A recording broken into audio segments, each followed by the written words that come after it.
हरे कृष्णा कृष्णा कृष्णा कृष्णा कृष्णा हरे हरे राम हरे राम राम राम हरे हरे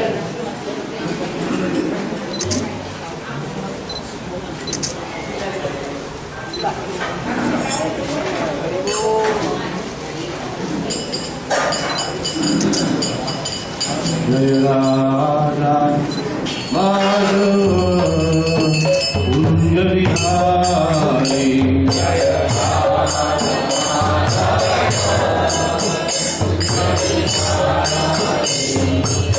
गोपी जन गोपी जन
अनंत कोटि वैष्णव वृंद की जय। श्री कृष्ण जन्माष्टमी महामहोत्सव की जय। श्री इस्कॉन दासनाम की जय। All glory to Sam. All glory to Sam. All glory to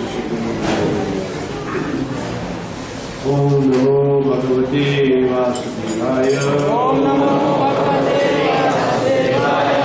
Om Namo Bhagavate Vasudevaya. Om Namo Bhagavate Vasudevaya. Om Namo Bhagavate Vasudevaya. तो हम एक शिव भागवतम से श्लोक लेंगे, हमारे साथ ये श्लोक दोहराइए। जन्मगुह्यं भगवतो ज्ञायतात् प्रयतो नरः स्वयं प्रतर्गृहं भक्त्वा दुःखग्रामात् विमुच्यते। इसका अनुवाद इस तरह है कि जो व्यक्ति इस भगवान के आविर्भाव या जन्म के बारे में हर रोज सुनता है भक्ति भाव से सुबह और शाम, वो व्यक्ति हर दुख से मुक्त हो जाता है। हमारे साथ दोहराइए। जो व्यक्ति भगवान के आविर्भाव महोत्सव भक्ति भाव से हर सुबह और शाम को प्रत्येक अवतार को सुनता है, वो व्यक्ति हर दुख से मुक्त हो जाता है। अभी आप लोग आज कृष्ण जन्माष्टमी मना रहे हैं, तो कृष्ण अवतार बहुत अलग, कृष्ण अवतार भी है और एक्चुअली अवतार नहीं भी है, क्योंकि सब अवतार भगवान श्री कृष्ण से आते हैं। तो श्रीमद् भागवतम में लिखा गया है, जहाँ सुखदेव गोस्वामी परीक्षित महाराज को कहते हैं कि जो आप भगवान कृष्ण के बारे में पूछ रहे हो वो तो इस जगत की उत्पत्ति हुई तब से बार बार अवतार लेते आए हैं। तो हम थोड़ा समरी करेंगे कौन से अवतार भगवान ने लिए और जिसके बाद कृष्ण अवतार लिए। श्रीमद् भागवतम में कहते हैं सबसे पहले प्रथम अवतार था कुमार, ब्रह्मा जी के 4 पुत्र थे, ब्रह्मचारी पुत्र, वो भी कृष्ण के ही अंश है। दूसरा अवतार था वारा अवतार, जब भगवान ने इस भूमि को ऐसी जगह से निकाला था जहां हिरण्यक्ष ने पानी में डाल दिया था। तीसरा अवतार है नारद, नारद भक्त भी है और भगवान का अवतार भी है। चौथा है नर नारायण ऋषि, जो तपस्या करने के लिए दोनों साथ में प्रकट हुए थे। इसमें जानना चाहिए कि जो नर है वो अर्जुन है और नारायण है वो कृष्ण है। 5वें अवतार में भगवान अवतार दिया था कपिल मुनि, देवहूति पुत्र कपिल। 6ठे में लिया था अत्रि और अनुसुईया के पुत्र दत्तात्रेय। 7वें अवतार लिया था जब इंद्र नहीं था, इंद्र के कोष्ठ में कोई नहीं था, तो भगवान विष्णु यज्ञ नाम के रूप से इंद्र का स्थान ग्रहण किया था। 8वें अवतार लिया था भगवान ऋषभ। 9 में है पृथु। 10 में है मत्स्य, मत्स्य का मतलब है क्या बोलते हैं, मछली का अवतार। 11वां अवतार था कूर्म, कछुआ, जिसमें मंदराचल पर्वत को उठाया था।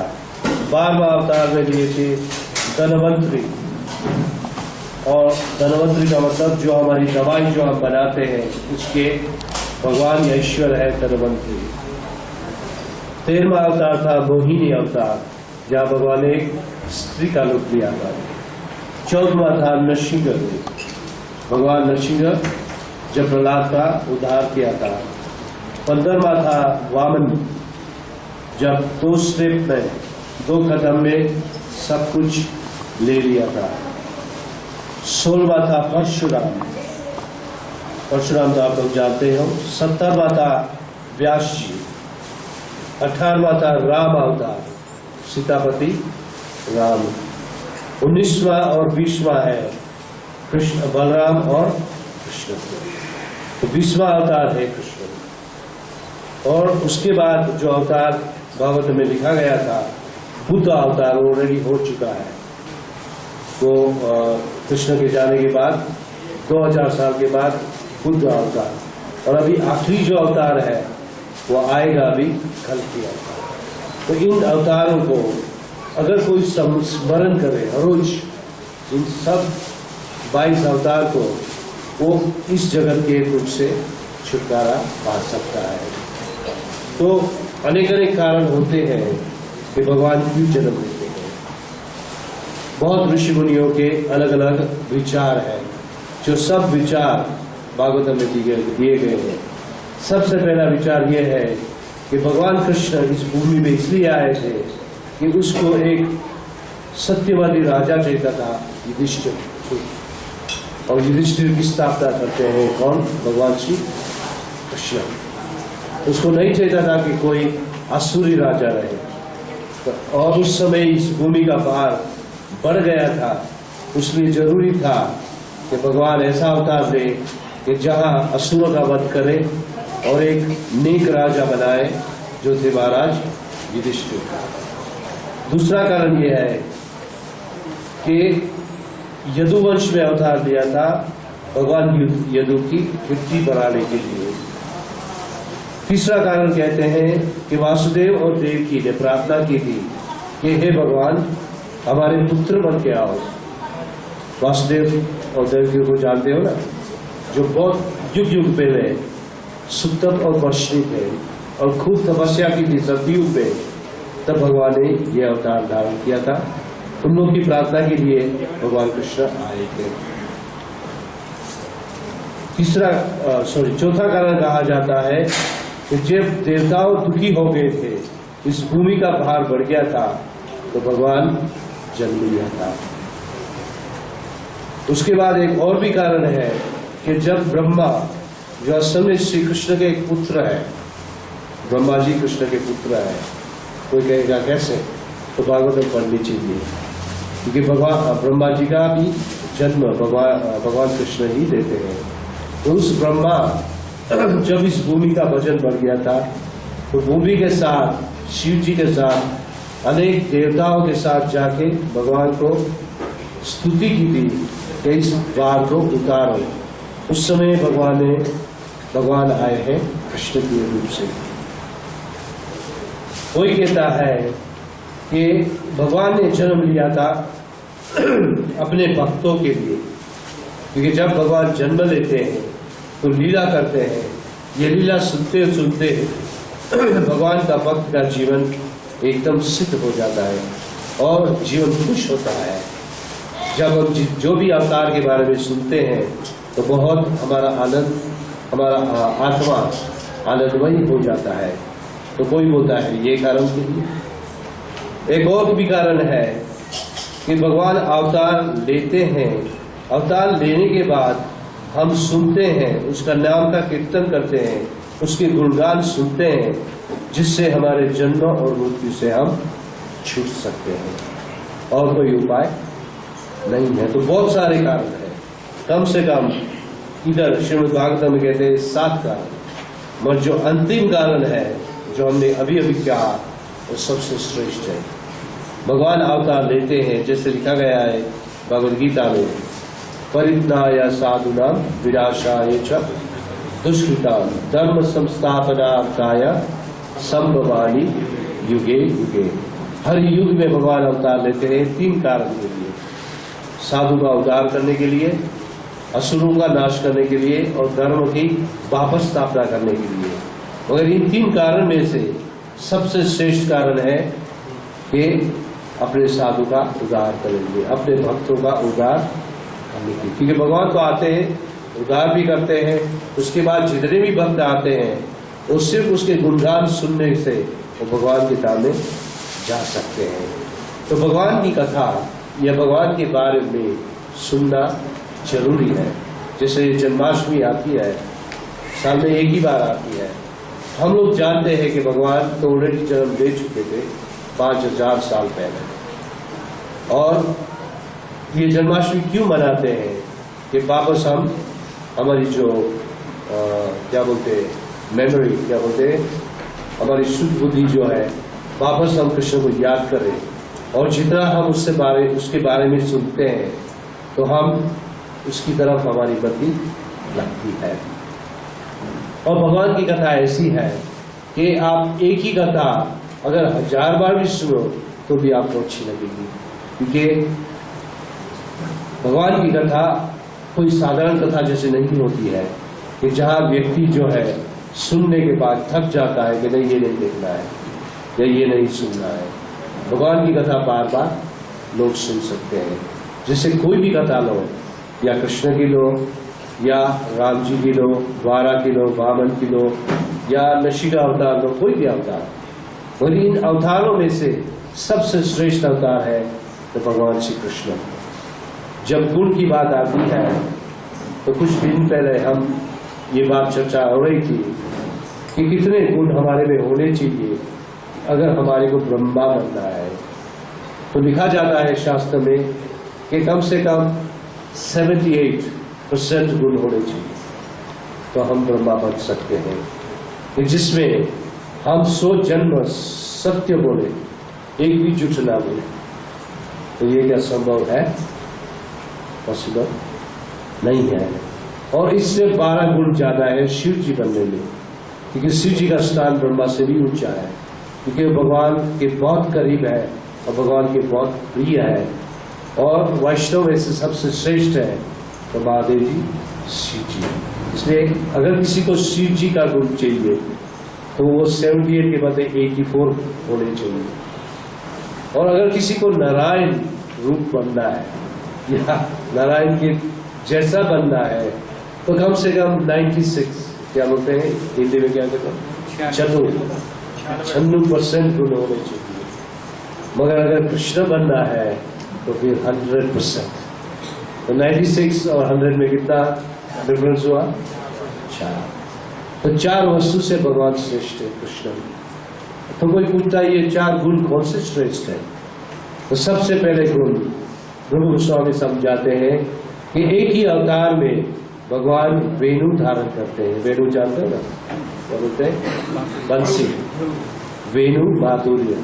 वेणु माधुर्य का मतलब कोई भी अवतार में भगवान ने बंसी नहीं बजाई, सिर्फ कृष्ण अवतार में। फिर दूसरे आती है रूप माधुर्य। पहली हुई, याद रखना, पहला है वेणु माधुर्य, दूसरा हुआ रूप माधुर्य। कोई भी अवतार में इतनी सुंदरता नहीं दिखाई जितनी कृष्ण अवतार में। अभी अभी हम जब अभिषेक हो रहा था तो साथ साथ में ब्रह्म संहिता भी बोली जाती थी, और उसमें ब्रह्म संहिता में एक प्रार्थना है जो भगवान की सुंदरता के बारे में एक श्लोक है। कंदर्प कोटि कमनीय विशेष शोभम गोविंदवादि पुरुषम तमहम भजामि। कंदर्प का मतलब होता है एक देवता है जो इतना सुंदर है और वो हर किसी को मोह लेता है, और किसी को मोहने के लिए उसके हाथ में धनुष होता है और वो एक फूल का बाल लगाता है और हम उसकी तरफ आकर्षित होते हैं। ये लोग आप जानते हो ना। ऐसे भी कंदर्प 1 लाख इकट्ठे किए जाए तो भी कृष्ण के सामने फीके हो जाते हैं। इतना सुंदर कृष्ण है। जैसे पूर्णिमा जब होती है ना, क्या बोलते हैं, पूनम बोलते हैं, पूर्णिमा का जो चांद होता है वो सबसे बड़ा और सुंदर होता है, और जो पूर्णिमा का चांद देखता है वो सोचता है कि ये चांद कभी आकाश से चले नहीं, और उसके सामने हम देखते रह जाते हैं। मगर ऐसे ही चंद्र भगवान श्री कृष्ण में 1 लाख चंद्र है उसकी मुंह से। कोई बोलता है कि कृष्ण तो काला है तो इतना सुंदर कैसे होगा? तो शास्त्र कहता है श्याम रंग है और फिर भी सबसे सुंदर है। तो ये है सुंदरता। पहला हुआ वेणु माधुर्य, दूसरा हुआ रूप माधुर्य, अभी तीसरा हुआ लीला पुरुषोत्तम। कोई भी अवतार ने इतनी लीला नहीं की है जो कृष्ण ने की है। जन्म से ही लीला शुरू होती है और अंत तक। आपको आप एक अवतार दिखाओ जिसमें इतनी लीला है जितनी कृष्ण ने की है, कोई अवतार नहीं। सुनते रहो, सुनते रहो, ग्रंथ के ग्रंथ पढ़ते रहो, कुछ ना कुछ लीला मिलती रहेगी। कोई लीला तो ऐसी भी होती है जो लोग ने सुनी भी नहीं है, और जब भागवतम पढ़ते हैं तो हर लीला को सुन लेते हैं। इसलिए हम लोग आपको एक प्रश्न पूछेंगे कि किसने ये कथा सुनी है जहाँ एक राजा है जिसका नाम था नग्नजित? किसी ने सुनी है ये कथा? ये भी कृष्ण लीला में है। नग्नजित राजा की एक बहुत सुंदर पुत्री थी नग्नजिति, और उसने पहले से घोषणा की थी, क्योंकि उस राजा के पास 8 बैल थे। बैल जानते हो ना, क्या बोलते हैं, बुल्स, और इतने तगड़े थे। तो उसने नग्नजित राजा ने कहा था जो इस 8 बैल को एक साथ में वश में कर दे उसको मैं मेरी बेटी दूंगा। तो बहुत राजा ने कोशिश की, किसी ने, कोई भी नहीं कर सका। पर जब कृष्ण आया तो कृष्ण ने 8 को एक साथ में वश में कर लिया। कैसे? क्योंकि 8 बल को आप कैसे करोगे? भगवान ने 8 रूप धारण किए थे, और एक एक बोल के, क्या बोलते, एक एक बैल के शिंग पकड़ लिए, शिंग होते, और 8 को पकड़ के नीचे दबाया, 8 को एक साथ में। तो नग्नजित राजा समझ गया कि ये ही साक्षात नारायण है, अपनी बेटी उसको। ये तो एक लीला है, शायद आप लोग नहीं सीखे, तो ये भागवत में आती है। ऐसी तो बहुत सारी लीला है जिसका कोई एंड नहीं है। सुनते रहो, सुनते रहो। जैसे हमारे स्कॉम में एक बुक है, कृष्ण बुक। एक कृष्ण बुक ले आए हो अब? ये बुक ऐसी है कि जब पहली बार रथ यात्रा हुई थी सैन फ्रांसिस्को में, अमेरिका में, तो रथ यात्रा के समय ये बुक रिलीज हुई थी। तो जैसे बुक रिलीज हुई तो सबसे पहली कॉपी हमारे फाउंडर श्री प्रभुपाद जी को दी गई थी, और प्रभुपाद जी इसको देख के इतने खुश हुए क्योंकि इतनी बड़ी थी, और जो उसका कवर पिक्चर था, और पिक्चर में सिर्फ कृष्ण नहीं था, उसमें 2 व्यक्ति थे, राधा और कृष्ण। तो ये एक सैंपल है हमारे पास। अभी तो ये नया कवर है, इसमें भी राधा कृष्ण ही है। तो ये बुक ऐसे डिजाइन की है प्रभुपाद जी ने कि कोई भी व्यक्ति पढ़ सकता है। अगर कोई वैष्णव या पंडित को पूछो कि 10वां स्कंद पढ़ सकते हैं, तो कोई भी बुद्धिमान व्यक्ति कहेगा नहीं पढ़ सकते। सबसे पहला स्कंद पढ़ना चाहिए, दूसरा, तीसरा, फिर अंत में 10वां। 10वें स्कंद में हम प्रवेश नहीं कर सकते हैं, क्योंकि ये 10वां स्कंद हम कभी भी समझ नहीं सकते। तो प्रभुपाद जी ने ये बुक ऐसे निकाली कि पूरा 10वां स्कंद इस बुक में है, मगर उसके साथ सिर्फ कथा नहीं है, उसके साथ उसका दर्शन है।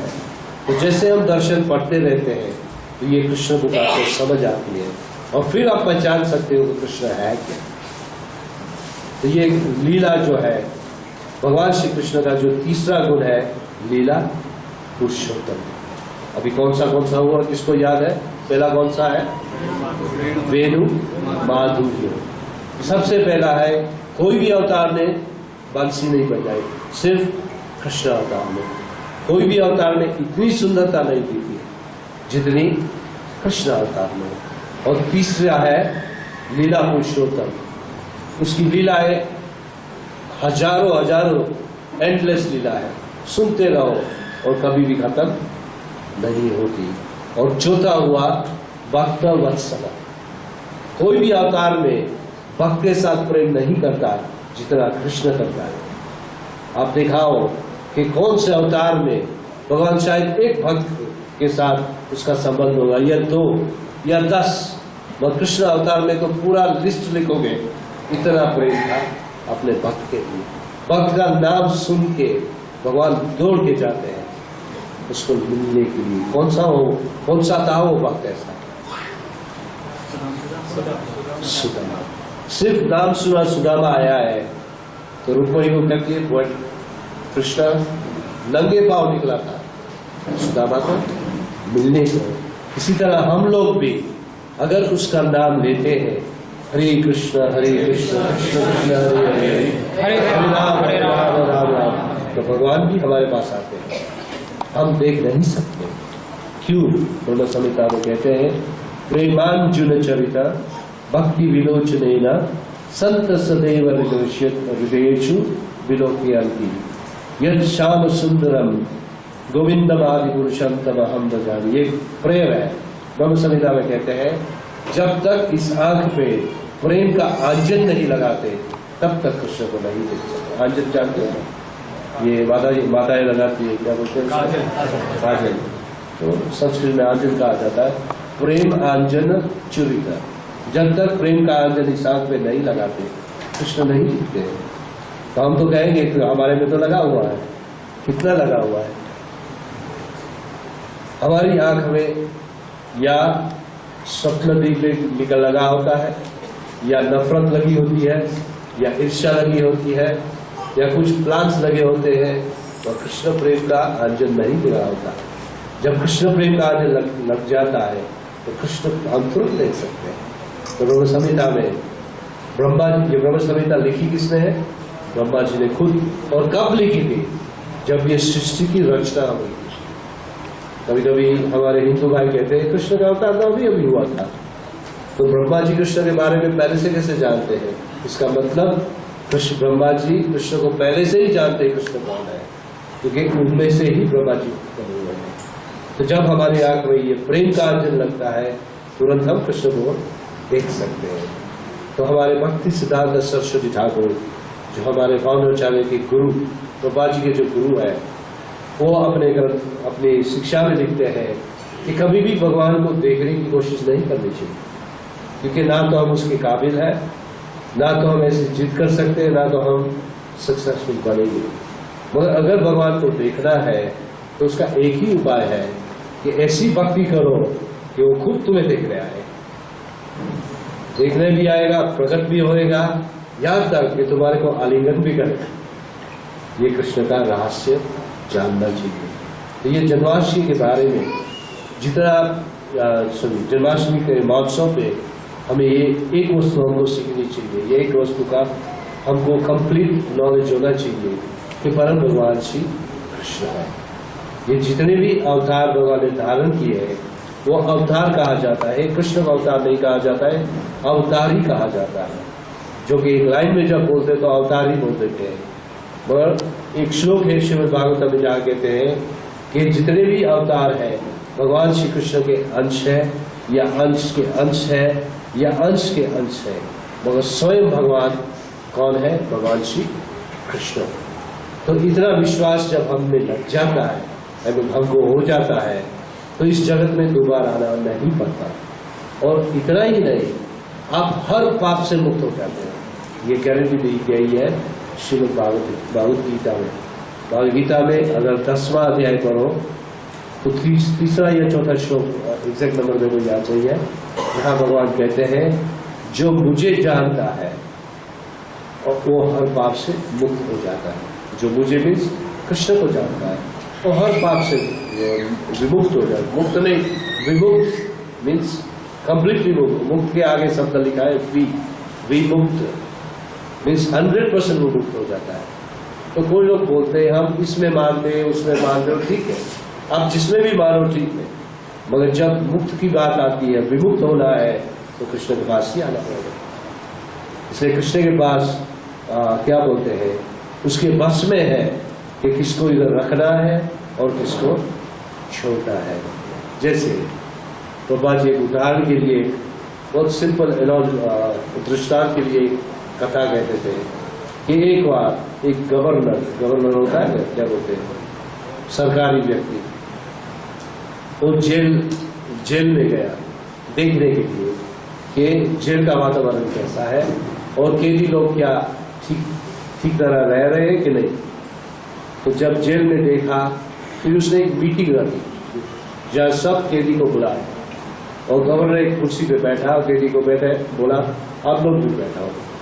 और उसके बाजू में उसका सेक्रेटरी था और सेक्रेटरी को कहा कि तुम एक बुक पकड़ो और पूरा लिस्ट बनाओ, जो हम कहेंगे वो आप लिखना। तो सेक्रेटरी ने पेन निकाली, फिर वो पूछने लगा हर कैदी को। सबसे पहले कैदी को पूछा कि तुम इस कैद में खुश हो या कुछ तकलीफ है। तो पहले कैदी ने क्या कहा कि ये लोग हमको खाना कभी कभी या मेजोरिटी टाइम ठंडा ही देते हैं।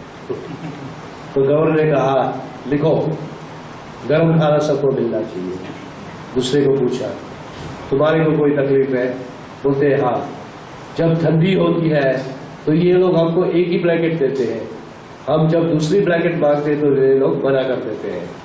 तो उसने लिखा जब सर्दी का समय ठंडी का समय आए तो 2 ब्लैंकेट मिलनी चाहिए। और तीसरे को कहा तो हर ना कोई अपना कुछ ना कुछ कंप्लेन देने लगा। मगर एक कैदी था वो चुपचाप बैठा था, कुछ भी नहीं बोलता था, ना तो हाँ ना तो गवर्नर की जो नजर है उसके पे पड़ी और उसको पूछा कि आप कुछ क्यों नहीं बोलते थे, आपको कुछ प्रॉब्लम है? फिर भी वो कुछ नहीं बोला। बोलते देखो मैं गवर्नर हूँ, आप कहोगे वो मैं आपके लिए करूंगा। फिर अंत में वो कैदी बोला अगर मैं बोलूंगा तो भी आप नहीं कर सकोगे। तो बोलता है ऐसी कौन सी तुम्हारी डिमांड है? तो उसने फिर क्या कहा कि देखो मुझे इस जेल से छूटना है। तो गवर्नर ने क्या कहा, ये जितने भी कैदी है मूर्ख है, एक तू बुद्धिमान है। तो हम बुद्धिमान है, अगर इस जगत से छूटने का उपाय ढूंढते हैं तो कौन छोड़ेगा हमारे को? भगवान कृष्ण छोड़ेंगे। इसलिए भगवान की शरण जल्दी से ले लेनी चाहिए। जल्दी का मतलब वेट नहीं करनी चाहिए। श्रीमद् भागवत गीता में जो उसका जो एपेक्स श्लोक, एपेक्स मीन्स टॉप मोस्ट श्लोक है, आप लोग जानते भी होंगे, हमारे साथ दोहरा भी सकते हो। सर्वधर्म परित्यज्य माम एकम शरणं व्रज अहम तो सर्व पापेभ्यो मोक्षयिष्यामि मा शुचः।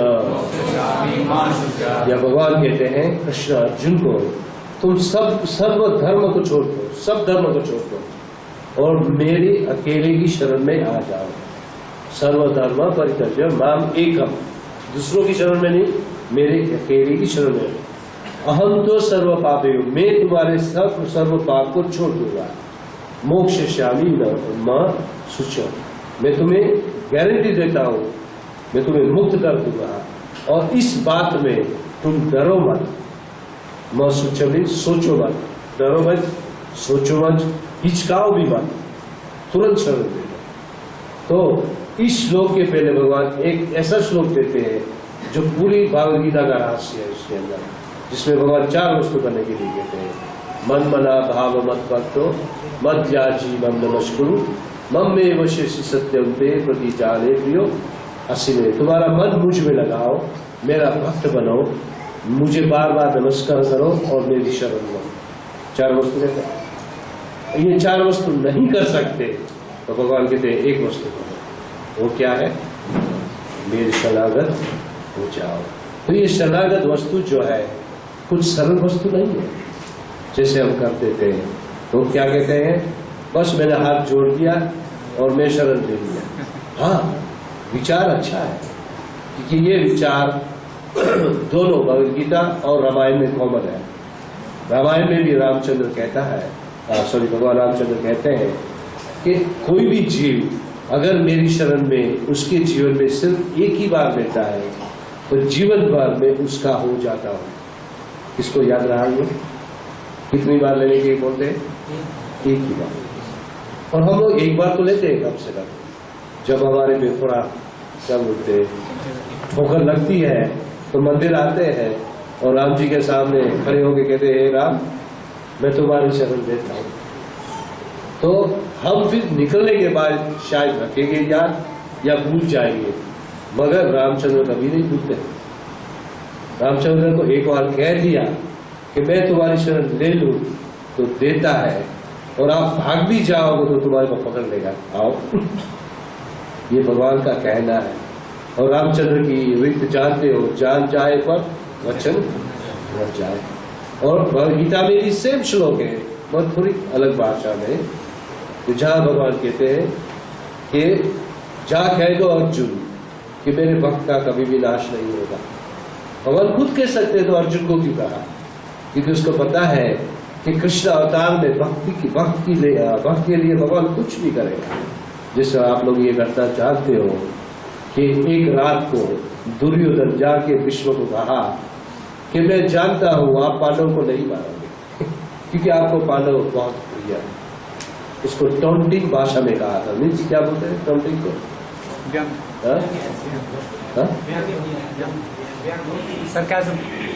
सरकास्टिक कि हम जानते हो उनमें से अर्जुन तो तुम्हें बहुत प्रिय है। वो इतना टॉन्ट किया तो भीष्म क्रोधित हो गए, क्योंकि क्षत्रिय है और क्षत्रिय ऐसी वस्तु सहन नहीं करते। बोलते ठीक है 5 बाण लाओ। 5 बाण लाया कौन? दुर्योधन। और उस 5 बाण पे मंत्र लिखा एक एक का, एक युधिष्ठिर को मारने के लिए, अर्जुन, भीम, सहदेव और नकुल तैयार करके दुर्योधन को कहा कल जब मैं रथ में चढ़ूं तो तुम्हारा काम है ये 5 बाण मुझे क्या बोलते हैं एरोस मुझे दे देना। और मंत्र पढ़ के उस बाण को छुपा के रख दिया। अभी ये जब ऑलरेडी भी विश्व बोल चुका है तो विश्व के हृदय में भी कृष्ण है, तो कृष्ण तो समझ गया कल तो 5 पांडव मारे जाएंगे। तो कृष्ण ने कहा अर्जुन उठो। अर्जुन ऑलरेडी सो गया था, रात का समय था। क्योंकि युद्ध में क्या होता है कि दोनों कैंप रात को दुश्मनी नहीं होती, ये कैंप वाले उधर भी जाते हैं, वो कैंप वाले इधर भी जाते हैं। अर्जुन को कहा उठो। बोलते इस समय क्या है? बोलते जल्दी जाओ और जाओ दुर्योधन के पास। बोलते दुर्योधन के पास मैं क्यों जाऊं? बोलते उसके पास 5 बाण है जो तुम लेके आओ। तो बोलते वो थोड़ी देगा। बोलता है वो देगा, मैं जैसे सिखाऊं वैसे करना। बोलता है ठीक है।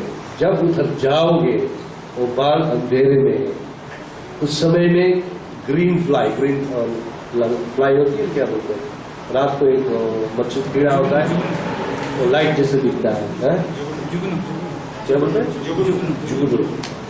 तो एक एक बाण पे मैं बैठूंगा, उठा के लेके आना, नहीं तो तुम में से कोई भी नहीं जिएगा रात को। ऑलरेडी विश्व ने प्रतिज्ञा ले ली। ठीक है।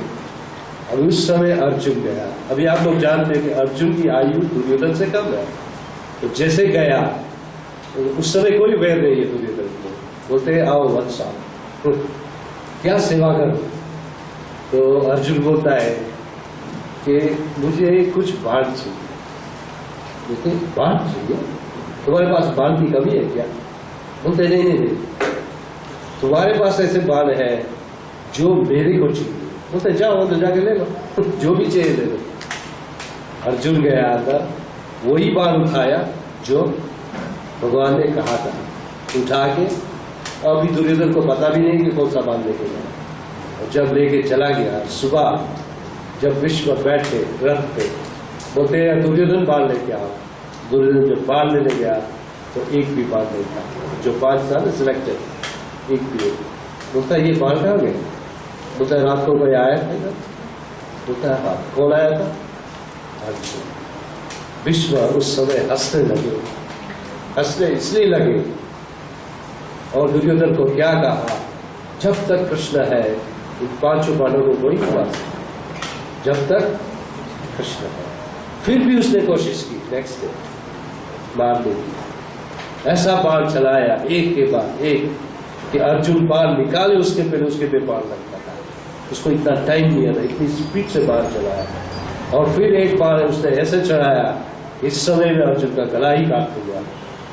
उस समय भगवान कृष्ण सहन नहीं किया, उतर के सीधे भागे। ये आपने पेंटिंग देखा होगा, पिक्चर देखा होगा, जब ये ऐसा ये ओढ़नी होती है ना, तो ओढ़नी भी ऐसे नीचे गिर जाती है। और उसको ये भी नहीं पता, रास्ते में एक जो व्हील था, रथ का जो पहिया होता है, वो सीधा उठाया और दोनों हाथ से भीष्म के सामने गए। उस समय भीष्म ने क्या कहा, सीधा उतर ही गया हो और भगवान को हाथ जोड़ के उसकी शरणागत हुआ। उस समय भीष्म ने, ये ड्रामा सुनने जैसा है, भागवत में पूरा लिखा गया है कि जब भगवान आ रहे थे उसके करीब, तो बाण निकाल के कृष्ण को मार रहा। मारना इस मृत्युदंड नहीं, वो उसको एक एक चित्र कर रहा था। अभी जैसे लगता है तो खून निकलता है, रक्त निकलता है, तो ये रक्त वाला कृष्ण उसको इतना सुंदर दिखता था। उस समय उसने स्तुति की हृदय में कि हे कृष्ण, जब मेरा मृत्यु है आए और जब प्राण जाए, जब मेरा प्राण छोड़ू, ये ही रूप मेरे सामने आना चाहिए। और उसके बाद प्राण छोड़ देता है और भगवान कृष्ण को क्रोधित देके विश्व कुछ नहीं कहता है। और विश्व समझ जाता है कि जब तक ये रक्षक है पांडवों का, तब तक इस पांडव को कोई नहीं मार सकता, और हकीकत में उसको कोई नहीं मार सकता। तो ये एक घटना हमको याद रखनी चाहिए कि कैसे भगवान अपना वचन निभाते हैं। और एक बार भगवान के हम हो चुके तो हम फुली इंश्योर्ड है। इंश्योर्ड समझे तो क्या बोलते हैं, बीमा मिल चुका है, तो हमारे को इधर इस जगत की इंश्योरेंस लेने की भी कोई जरूरत नहीं है। अगर हमारे को वो इंश्योरेंस मिल गया, और सिर्फ इंश्योरेंस नहीं है, एश्योरेंस है। इंग्लिश में वो आ जाता है इंश्योरेंस, नॉट जस्ट इंश्योरेंस। आज तो इंश्योरेंस में कुछ क्लेम करने जाओगे तो वो कितने नखरे करेंगे, और जो देना है उसमें से थोड़ा ही आपको देंगे। और भगवान की कंपनी ऐसी नहीं है। भगवान की गारंटी है, न मैं भक्त्या प्रदर्शति, कि मैं मेरे भक्त का रक्षा करूंगा, मेरे भक्त का नाश नहीं होगा। तो करते हैं कुछ ना कुछ करके भगवान अंतिम समय में ऐसा लगता है कि नहीं आएंगे, तो आएंगे और तुम्हारी रक्षा करेंगे। तो ये सर्व धर्म परित्यज्य का ये श्लोक जन्माष्टमी के दिन आप लोग को माइंड में रखना चाहिए कि हम जल्दी भगवान श्री कृष्ण की शरण ले लेंगे तो हम जल्दी भगवान के धाम में जा सकते हैं। और इसके लिए वेट नहीं करनी चाहिए। कोई लोग जब दिल थोड़ा बड़ा हो जाता है बंद, तो क्या कहते हैं, हम इस जन्म में बड़े बड़े दान पुण्य हवन करेंगे, ना तो ये दान, ना तो ये हवन, ना तो पुण्य तुम्हें भगवान के धाम में नहीं जा सकता। ये 3 वस्तु तुम्हें स्वर्ग प्राप्त कर सका, और इस जगत से छूटने का एक ही मार्ग है, वो है भगवान की शरणागति। और शरणागति बहुत मुश्किल है। शरणागति जो भगवद गीता पढ़ते हैं उसको पता है कि 6 कैटेगरी में शरणागति आती है। 6 क्या बोलते हैं, 6 क्वालिफिकेशन। जैसे सबसे पहला क्वालिफिकेशन है, अगर कृष्ण की शरणागत होना है तो कृष्ण की भक्ति के लिए जितनी भी अनुकूल वस्तु है उसको ले लेनी चाहिए। अनुकूलस्य संकल्प, ये पहली लाइन है कि जो भी कृष्ण भक्ति में अनुकूल है वो हमारे को अपनानी चाहिए।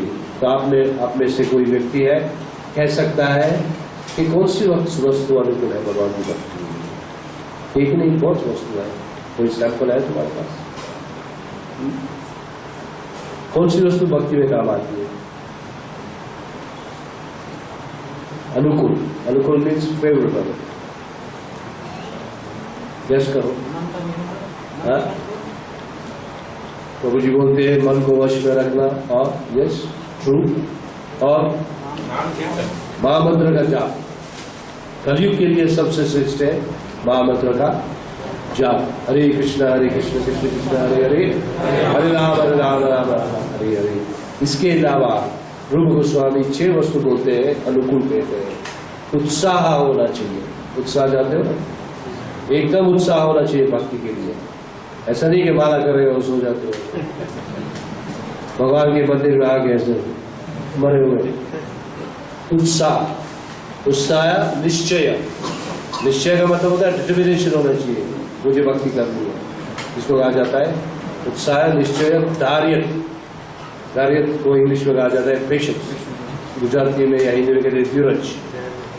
धीरज होना लगानी चाहिए। ऐसा नहीं कहना चाहिए अभी तो मैं जप कर रहा हूँ, सब नियम का पालन करता हूँ, क्यों मेरे को भगवान दर्शन नहीं देते हो? नहीं, राइट समय में, अनुकूल समय में भगवान तुम्हारे को, उचित समय में भगवान तुम्हें दर्शन भी देंगे। इसको कहा जाता है धार्य। हमारे बाबा जी कहते हैं जिस दिन विवाह होता है तो दूसरे दिन संतान उत्पन्न नहीं होता है, वेट करनी पड़ती है, धीरज रखनी पड़ती है। तो भक्ति में भी धीरज रखनी। तो ये कहा जाता है उत्साह, निश्चय, धार्य। तत्त कर्म प्रवर्तन।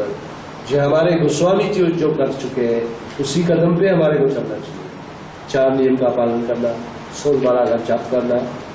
फिर कहते हैं संग त्याग, बुरे संग को त्याग देना चाहिए, अच्छे संग को रखना चाहिए। जैसे साधु संग होता है उससे भक्ति बढ़ती है, और अगर लोफर का संग करोगे तो भक्ति चलती है।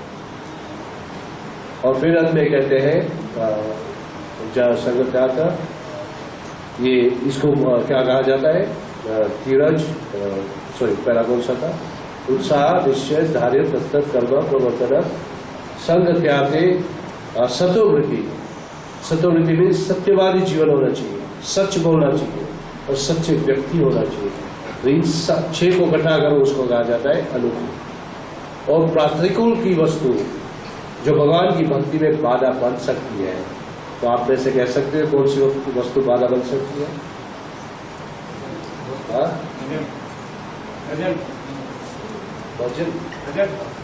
प्रजल्प। हाँ, प्रजल्प शायद लोग नहीं जानते। प्रजल्प का मतलब है गॉसिप, निंदा करना। ये भगवान को भक्ति में बाधा बन सकती है। इसके सिवाय बहुत सारी वस्तु है। सबसे पहली है अत्याहार, बहुत खाना पेट भर के, बहुत धन कमाना। ये 2 वस्तु सबसे पहली बाधा बनती है, अत्याहार। फिर नियम आग्रह, नियम का पालन करें मगर जो अच्छा लगे वही करें, भक्ति में बढ़ने के लिए नहीं। तो नियम आग्रह या नियम आग्रह दोनों भक्ति में बाधा बन सकती है। फिर प्रजल्प, नियम आग्रह, सॉरी लोलियम। लोलियम का मतलब है लोभी बनना। लोभी का मतलब बहुत लोभ होएगा, उसको जाना चाहिए, जाना चाहिए। वो व्यक्ति कभी भी भक्ति कर नहीं सकता। फिर आगे क्या है? उसमें भी जनसंग। जनसंग का मतलब वर्ल्डली लोगों के साथ बहुत क्या बोलते हैं, साथ में रहना, तो भी आप भक्ति नहीं करते। तो पहला हुआ अनुकूल, दूसरा हुआ अनुकूल वस्तु को अपनाना चाहिए, प्रतिकूल वस्तु को त्याग देना। तीसरी लाइन कहती है रक्षिषादि विश्वास हो। तुम्हारे को पूरा विश्वास होना चाहिए कि भगवान मेरी रक्षा करेंगे करेंगे करेंगे। समय समय कम है, सो हम एंड अप कर दें। तो तीसरा हुआ भगवान को पूरा विश्वास होना चाहिए कि भगवान कृष्ण हमारी रक्षा करेंगे। और अनुकूल से संकल्प प्रतिकूल रक्षिषादि विश्वास हो आत्मा निक्षेप कृपणीय, हमारा आत्मा जो है भगवान को अर्पण कर देना चाहिए। फिर इसके बाद दो वस्तु है जो बहुत मुश्किल है, हमारे को बहुत निम्र होना चाहिए। निम्र जानते हो क्या बोलते हैं? हम्बल और मीक, अपने आप को तुच्छ समझना चाहिए। जब ये 6 रेगुलेशन हम फॉलो करते हैं तो हम भगवान की शरण ले सकते हैं और हम तुरंत भगवान के हो जाते हैं। तो ये 6 को प्रैक्टिस करना मुश्किल है, मगर साधु संग में रह के गुरु की कृपा से और कृष्ण की कृपा से इम्पॉसिबल नहीं है, डिफिकल्ट है मगर पॉसिबल है। हरे कृष्ण। इस समय हो चुका है, भगवान का जन्म होने का समय ऑलरेडी हो चुका है, तो अभी हम आरती करेंगे। हरे कृष्ण।